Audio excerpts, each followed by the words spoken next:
I recall that on a Thursday, the workplace cafeteria was serving its pathetic rendition of beef stroganoff. I was halfway through selecting the mushrooms when my phone died. I nearly dismissed it at first. Most likely another spam call. Maybe a calendar reminder. Or one of those scam trips promising paradise in exchange for your soul. Still, something prompted me to check. I scowled when I saw the screen flash. Sentinel Bank Mortgage Department. Weird. I didn't have a mortgage with Sentinel. Bank debt answered more out of curiosity than concern. A cheerful voice greeted me. Hello, Mr. Devlin. We're calling about your third late mortgage payment. We've sent multiple notices regarding the Duskwood property. This call is to confirm— Wait. I cut her off, trying not to sound rude. Marcus Devlin here, yes, but there's a mistake. I rent. I don't own a house. There was a pause. I could hear papers shifting. Then she continued. I understand, sir, but may I confirm the last 4 digits of your social and your birth date? Still amused, I gave them, thinking it'd just clear up a system glitch. Then she said, We mailed and emailed your statements. And my stomach dropped. The details matched. Perfectly. Would you like me to resend them? She asked. Worry had crept into my voice now. Yes. Please send them to my personal address. She thanked me, wished me luck catching up on the payments, and hung up. I stared at the phone. The stroganoff tasted like paste. I pulled up my email, checked the spam folder. There they were, multiple emails warning of foreclosure, a balance of $746,000, 3 missed payments.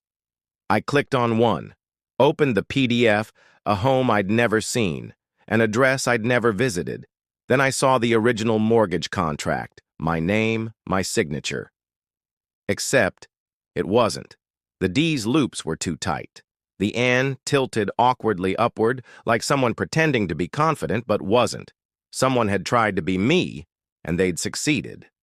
I leaned back, my lungs constricted. This wasn't a clerical error. Someone had stolen my identity, used it to secure a $750,000 debt. Didn't finish lunch? Didn't tell my boss? I just grabbed my keys and jacket and left the building. The drive home was a blur. The road twisted under my tires. My fingers were numb. All I could see was that forged signature. All I could hear was the woman on the phone reading my birth date like it belonged to someone else.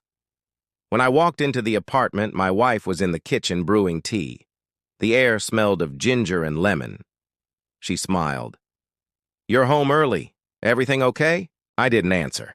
Just walked to the counter, opened my laptop, pulled up the email, and turned the screen toward her. You want to explain this? Her smile froze. Then she shrugged. Oh, that. She didn't even flinch. They claim I bought a house for $750,000, I said. But you did. Well, your name was on the paperwork, she said, picking up her cup. It just made things easier. Easier for who? I blinked. She didn't answer. Just walked into the living room like we'd been discussing laundry. You weren't using your credit for anything serious, she added over her shoulder. I stood there, stunned. She'd signed a mortgage in my name, without my knowledge, for a house I'd never heard of, and said, I wouldn't mind. I asked who lived there. She hesitated. No one really, she said, then muttered. A friend needed a place to stay, but I already knew. I'd seen the extra gym clothes in the laundry, things I told myself not to overthink. I laughed, not because it was funny, but because if I didn't, I'd break something. Her silence was louder than any confession. I grabbed my keys and left. No plan, just needed air that wasn't soaked in betrayal. I glanced back once. She was seated calmly, sipping tea, legs crossed, eyes vacant, like she couldn't comprehend why I was angry. That's when I realized this wasn't guilt, this wasn't shame, it was routine. She didn't think she'd done anything wrong. The 20-minute drive to the condo felt like a lifetime.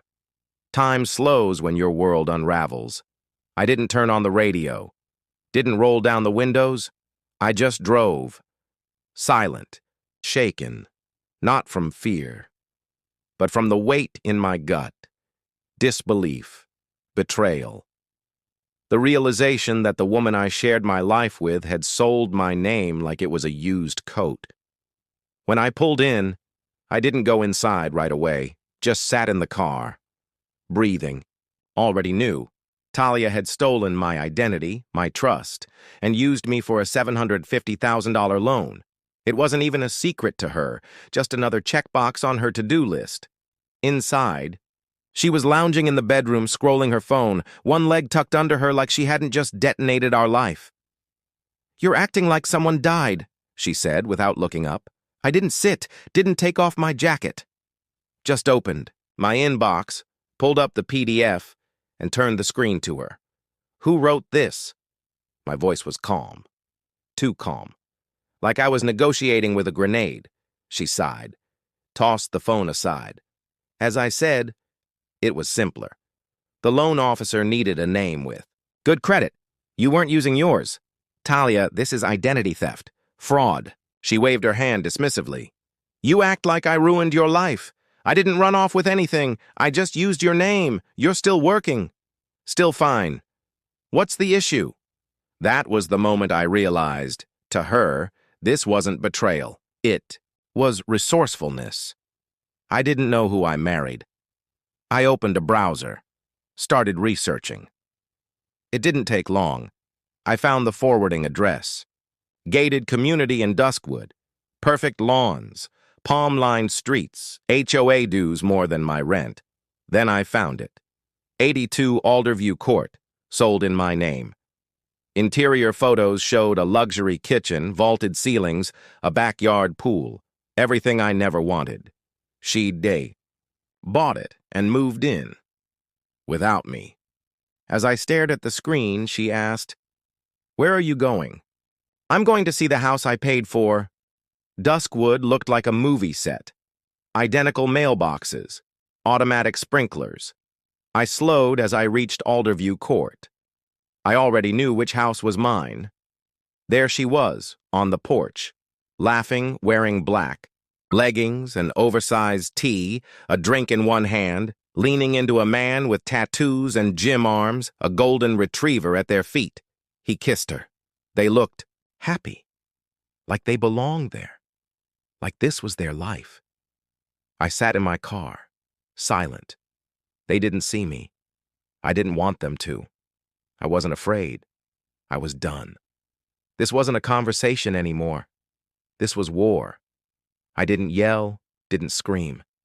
That night, back at the condo, I didn't say a word. I printed out the mortgage, circled every forged detail in red, highlighted the fake signature, marked every timestamp in the emails. Then I pulled an old